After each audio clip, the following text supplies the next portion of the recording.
Hi, my name is Arjoy Magas from BSIT3 ABA and we are Group 6. And my members is Melody Butak and Mike Angelo Sumawang. And my topic is all about the preliminary theories. And the preliminary theories we have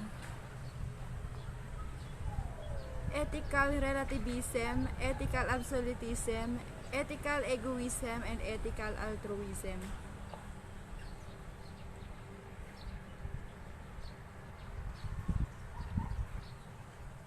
So what is ethical relativism?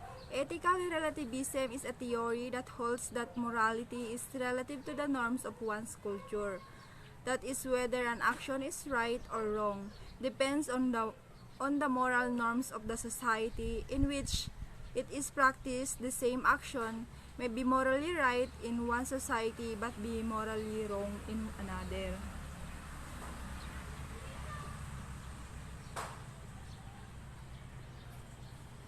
Ethical relativism holds that there are no objective universal moral principles that are valid for all people.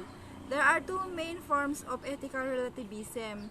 Number one is cultural relativism and ethical subjectivism.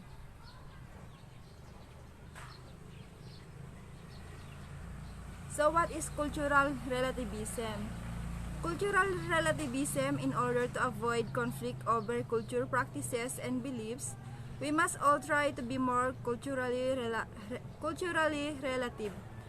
Cultural relativism is the principle of regarding and valuing the practices of a culture from the point of view of that culture and to avoid making hasty judgments.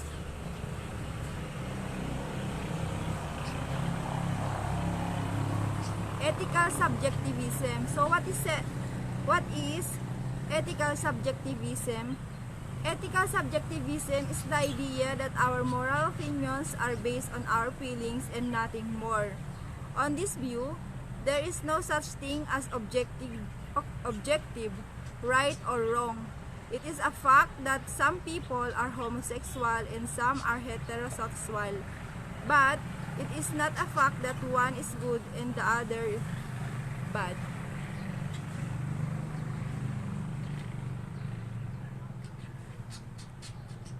Ethical absolutism. Ethical absolutism is the concept that ethical rules are the same everywhere.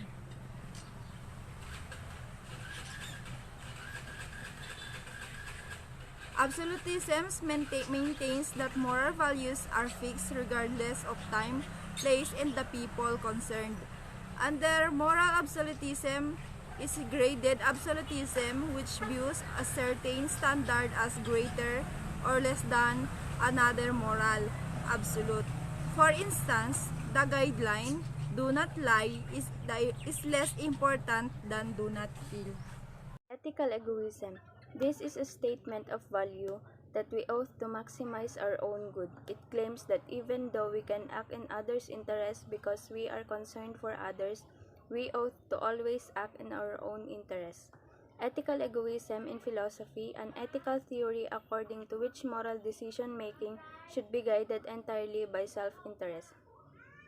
Ethical egoism is often contrasted with psychological egoism, the empirical claim that advancing one's self-interest is the underlying motive of all human action.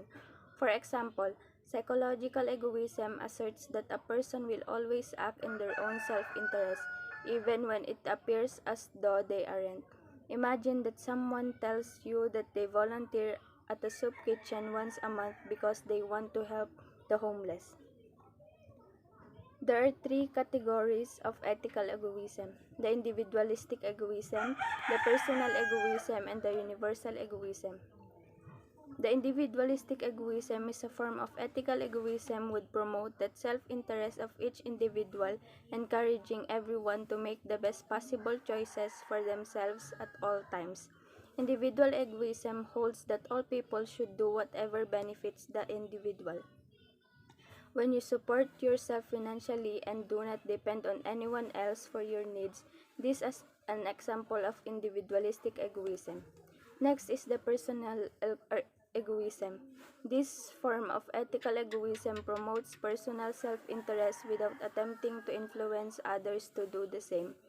Personal egoism holds that the individual should act in his own self-interest but makes no claims about what anyone else ought to do. Next is the universal egoism. This form of ethical egoism would promote that everyone should act in a way that is in their own self-interest. Universal egoism holds that everyone should act in ways that are in their own interest. Apparently, altruistic actions might be explained by the longer-term pleasures that they engender. Hume would argue that sympathy with others might be a good reason to act in the way. Example, helping others may make us feel good about ourselves. However, our sympathy may not be universal and would only be a factor if we were getting a final payoff as such. Charitable or selfless act might be called enlightened egoism, which might describe a situation where long-term self-interest may be preferred over short-term pleasure.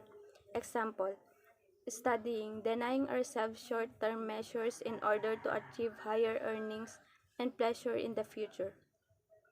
Moral actions become a matter of calculation rather than doing the right thing. You might consider other people's interests only insofar as they further your interests. An egoist, by his or her very nature, would not want to universalize egoism because everyone behaving the way will eventually negate the advantages. This would be inconsistent in the egoist denies others what he or she wants for himself or herself. Ethical altruism. Acting for the sake of other people's interests. Altruism refers to behavior that benefits other individuals at a cost to oneself. Altruism is the same thing as a selflessness. It's as simple as that it is the concern for the well-being of others and can be seen in the various cultures and religions across the world. Altruism is more than simply being nice or kind. Ethical altruism. There, there are two kinds of altruism. Psychological altruism. People naturally act for each other's sake. And ethical altruism. People ought to act with each other's interests in mind. Ethical altruism. Ethical altruism is perhaps best summarized in the so-called Golden Rule. Thank you for watching.